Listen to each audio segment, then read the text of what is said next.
जो है, हाँ, आप देखिए वो भी अपॉर्चुनिटी का सबसे फायदा अधिक गरीबी रेखा से नीचे जीवन बसर करने वाले चोखा, हाँ, गिनती, इलेक्शन, हाँ। इन सब चीजों कानून को लेकर हम आंदोलन भारत में अगर सबसे अधिक बेरोजगार हिंदुस्तान की बेरोजगारी को दूर करने नमस्कार, जय हिंद। नई शिक्षक भर्ती नियमावली अपने विज्ञापन से ही विवादित बनी हुई है। 1,70,461 शिक्षकों की नियुक्ति होना है और चंद्रशेखर जी के बयान से बिहार में सियासी घमासान मच चुका है। छात्र जो है, अभ्यर्थी सड़क पर उतरने को तैयार हैं, आंदोलन करने को तैयार हैं और तमाम मुद्दे पर हमारे साथ बात करने के लिए मोतिहारी सिविल कोर्ट के जाने माने अधिवक्ता आलोक रंजन तिवारी और लोजपा रामविलास के विधि प्रकोष्ठ के प्रदेश महासचिव, इनसे बात करेंगे कि आखिर इस तरह की भेदभाव और इस तरह का विवादित बयान एक शिक्षा मंत्री के द्वारा शिक्षा जगत में शिक्षक की नियुक्ति को लेकर कहाँ तक जायज है। तमाम मुद्दों पर बात होगी। सबसे पहले आपका स्वागत है। बहुत बहुत स्वागत आपका और आपकी पूरी टीम का। 26/2023 यह जो विज्ञापन है, यह अपने स्टार्टिंग से ही विवादित बनी हुई है, क्या कहना चाहेंगे? ये देखिए, जैसे हमारे माननीय मुख्यमंत्री जी। नीतीश कुमार जी को उनके भतीजे लोगों के ही द्वारा एक नाम दिया गया था, पलटू राम। हाँ, ये जब सरकार में नहीं थे तेजस्वी जी हाँ, और तेज प्रताप जी, तो इन्हीं लोगों के द्वारा इनका उपनाम दिया गया था। हाँ, तो इनके हर जो एक अनाउंसमेंट होते हैं वो पलटते रहते हैं। हाँ, आप गौर से उसको देखिएगा, फर्स्ट एडवर्टाइजमेंट को, हाँ, शिक्षक बहाली जो आया था हाँ, उसमें 26/2023, हाँ, उसमें फर्स्ट एडवर्टाइजमेंट में कहा गया था कि भारत का नागरिक होना चाहिए और बिहार राज्य का अस्थायी निवासी होना चाहिए। अस्थायी निवासी होना चाहिए। हाँ, उसको क्या किया इन लोगों ने, फिर चेंज कर दिया चेंज कर दिया। और 2-3 बार अभी तक चेंज हो गया। हाँ, फिर अभी जो रिसेंट चेंज आया हाँ, उसमें कहते हैं कि अब बिहार का जो डोमिसाइल है, हाँ, अस्थायी निवासी, हाँ, वो अब कंपल्शन नहीं है। हाँ, अब हिंदुस्तान का कोई भी अभ्यर्थी उस फॉर्म को फिल कर सकता है और हाँ, इस परीक्षा में शामिल हो सकता है। हाँ, ये चाचा भतीजा मिलकर पिछले 30 वर्षों से हाँ, बिहार को बर्बाद तो कर ही चुके हैं। हाँ, बिहार में पहले से ही एक तो एम्प्लॉयमेंट नहीं है, हाँ,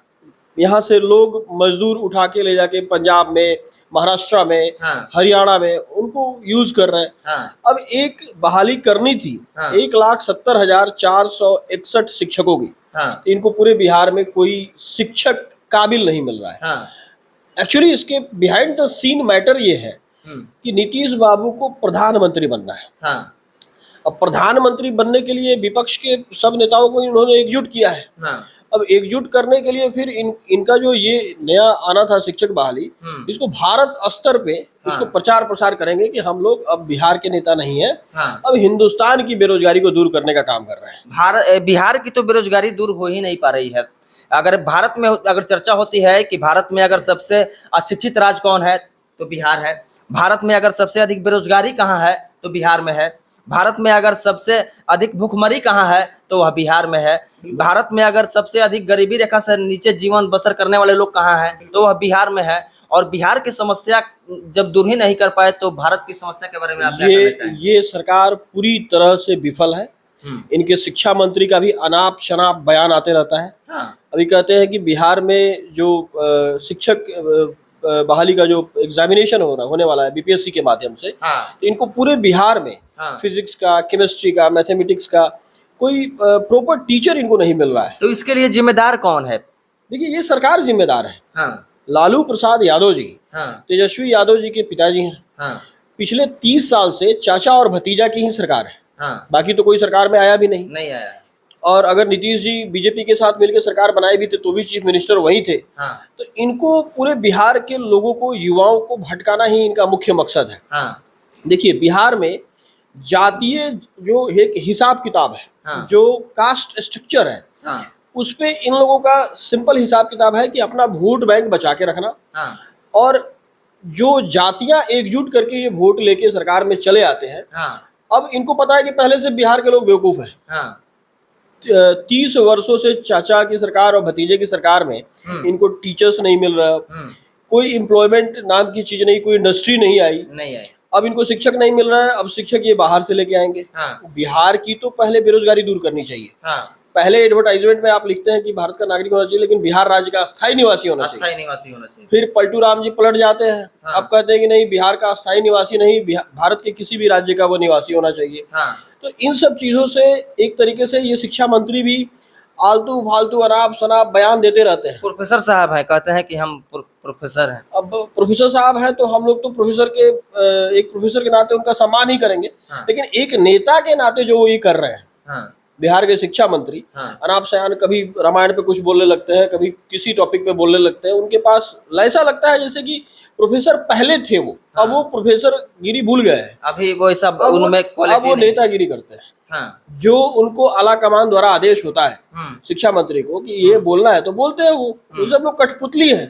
सरकार तो तेजस्वी और नीतीश ही चला रहे हैं, हाँ। बाकी कोई नहीं है। नहीं, जो इसमें जो संशोधन हुआ है और कहा गया है कि शिक्षा मंत्री के द्वारा जो कहा गया है, और नीतीश कुमार जो बिहार के विकास पुरुष कहलाते हैं, उनका कहना है कि अब बिहार के बाहर के कहीं के भी अभ्यर्थी है इसमें एप्लीकेशन कर सकते हैं, इस परीक्षा में शामिल हो सकते हैं। बिहार के विद्यार्थियों का कहना है कि हम लोगों ने CTET पास किया है, STET पास किया है, तो हम लोगों में मैथ, फिजिक्स और इंग्लिश पढ़ाने की काबिलियत आखिर है क्यों नहीं? अगर नहीं है तो इसके लिए जिम्मेदार कौन है? देखिए, अब एक यूट्यूब पे ओपन एक प्लेटफॉर्म है, हाँ, उस पे तेजस्वी यादव जी का एक वीडियो है हाँ, डोमिसाइल कानून को लेकर। अच्छा, रिसेंट वीडियो है, कोई बहुत बड़ा पुराना वीडियो नहीं है। हाँ, तेजस्वी यादव जी ने कहा था, हाँ, हाँ, जब नीतीश जी चीफ मिनिस्टर थे हाँ, और तेजस्वी जी विपक्ष में थे, हाँ, तब तेजस्वी जी का कहना था कि अगर डोमिसाइल कानून बिहार में लागू होता है हाँ, तो बेरोजगारी एक जो एक मास लेवल पे है, हाँ,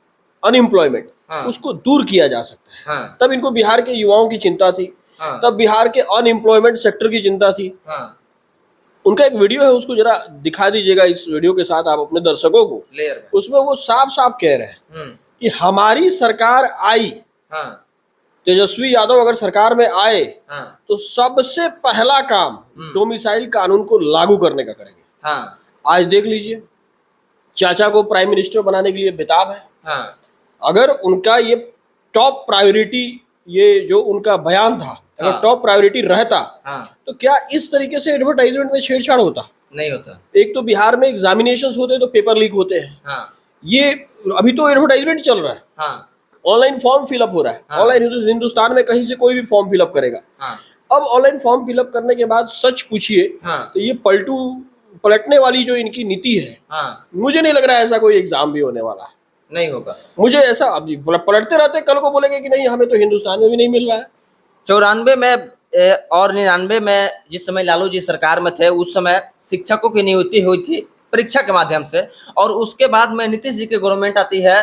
नीतीश जी की गवर्नमेंट भी 17 साल हो गई, परीक्षा के माध्यम से अभी तक कोई भी शिक्षक का नियुक्ति नहीं हुआ है। यह पहली बार शिक्षक एक नियुक्ति BPSC एग्जाम लेने जा रही है। क्या कहना चाहेंगे कि इस बार जो शिक्षक नियुक्त होंगे वह क्वालिटी वाले होंगे, या जैसे पंचायत के द्वारा जो नियुक्त किया गया था वैसे ही होंगे? सर, मैं ऐसा नहीं कहता हूँ कि जो शिक्षक नियुक्त हुए हैं वो एलिजिबल नहीं है।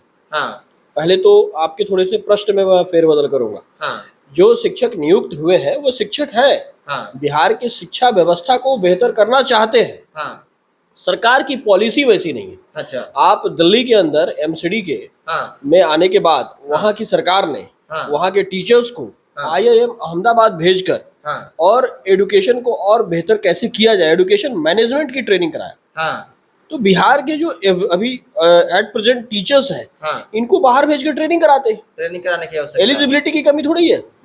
जब भी बहाली हुई है, हम्म, या तो BPSC के माध्यम से नहीं हुई है तो किसी न किसी मेरिट लिस्ट के आधार पे तो हुई है। वही है। मेरिट के आधार पे बहाल हुए शिक्षक ही तो आज बिहार के शिक्षा व्यवस्था को चला रहे हैं। सुधारे हुए हैं।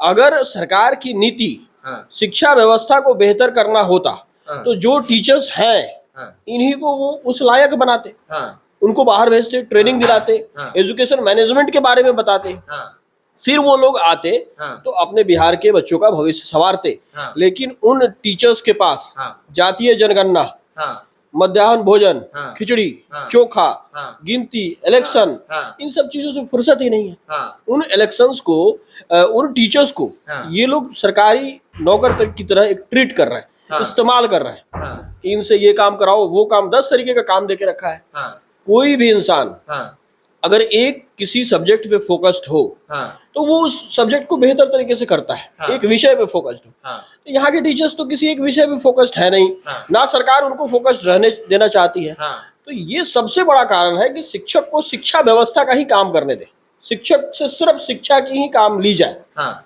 और इनको बाहर भेज के ट्रेनिंग कराते। हाँ ये लाना ही था शिक्षक बहाली, हाँ 1,70,461 शिक्षकों की बहाली। हाँ बिहार में अनएम्प्लॉयमेंट को दूर करते। हाँ बिहार में जो लोग अभी पढ़ लिख कर बेरोजगार है, हाँ। उनको रोजगार प्राप्त करने का एक बहुत बड़ा साधन था। हाँ। लेकिन ये सरकार पूरी तरीके से फेल्योर है। हाँ। चाचा भतीजा ने मिलकर हाँ। जातीय संरचना के आधार पर पूरे बिहार को बर्बाद करके रखा है। हाँ। और पिछले 30 वर्षों में डेवलपमेंट के नाम पे बिहार जीरो है।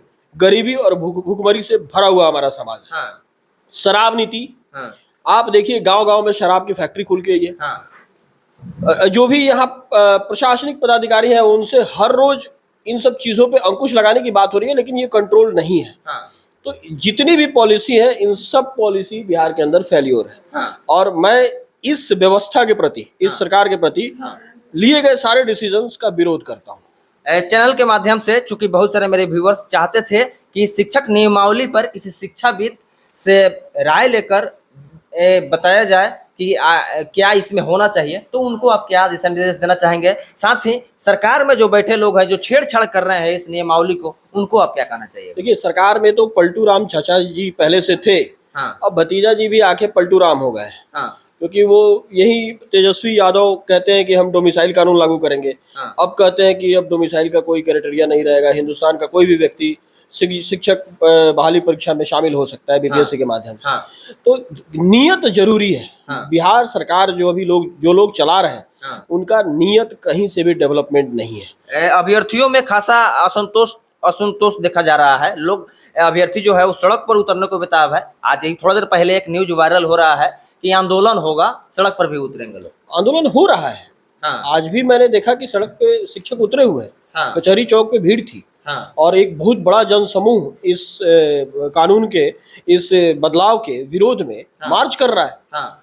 तो ये तो हमारा राइट है, ये तो आम इंसान का अधिकार है। हाँ। वो आंदोलन वो कर रहे हैं। हाँ। तो सरकार के खिलाफ कर रहे हैं। सरकार को इस चीज को समझना चाहिए कि जो जन आंदोलन शुरू हो रहा है, इस जन आंदोलन पे काबू करके और फिर से एक बार बदलाव कर दे। फिर से बदलाव। हाँ। तो ये हमारे साथ थे मोतिहारी सिविल कोर्ट के जाने माने अधिवक्ता आलोक रंजन तिवारी और लोजपा रामविलास के विधि प्रकोष्ठ के प्रदेश महासचिव हैं, जो नई शिक्षक नियमावली पर अपना मंतव्य दे रहे थे कि बिहार को पहले बिहार की बेरोजगारी को दूर करने के लिए बिहार के जो शिक्षक हैं उनको शिक्षा से जुड़े हुए काम दिया जाए, ना कि इलेक्शन में लगाया जाए, खिचड़ी में लगाया जाए।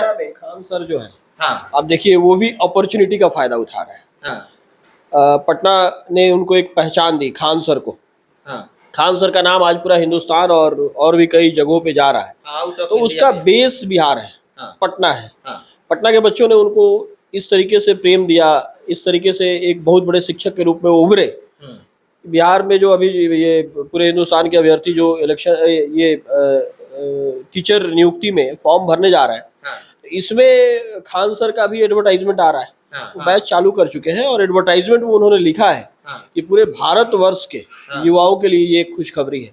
जिस बिहार ने उनको नाम दिया, जिस बिहार ने उनको पहचान दिया, जिस बिहार ने उनको पूरे हिंदुस्तान के अंदर खान सर बनाया, वो अब Khan sir global YouTube channel के माध्यम से एडवर्टाइजमेंट कर रहे हैं और इस अवसर का लाभ उठा रहे हैं। पूरे हिंदुस्तान के बच्चों को इनवाइट कर रहे हैं अपने इंस्टीट्यूट में कि आइए हमारे यहाँ शिक्षक टीचर रिक्रूटमेंट जो आया है, बहाली, इसकी तैयारी कीजिए, ऑनलाइन पढ़िए, ऑनलाइन बैठ के पढ़िए।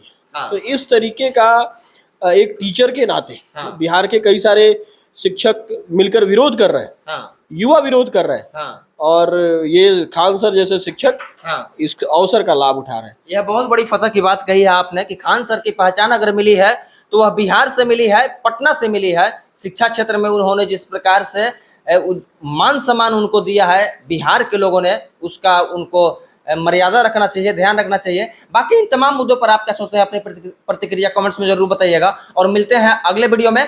जय हिंद।